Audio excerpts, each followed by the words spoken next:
Alright guys, welcome back to the channel. Today we're going to do a quick video on how to remove the door panel on a 2010 Ford F-150 XLT. Not sure if this is the same for other years, but it might give you a good starting point.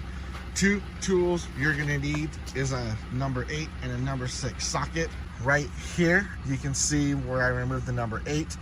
There's a little cover there. You need to use a hook to pull it out. All right guys, so the other number 8's right here where your little handle is for your hand or your change holder.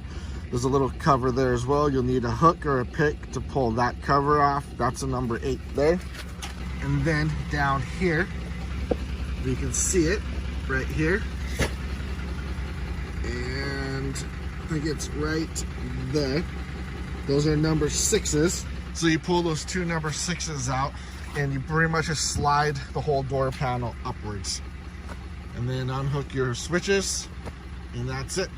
Pretty simple. No reason to make a 10-minute video on how to remove a door panel. Guys, if you found this useful, consider subscribing.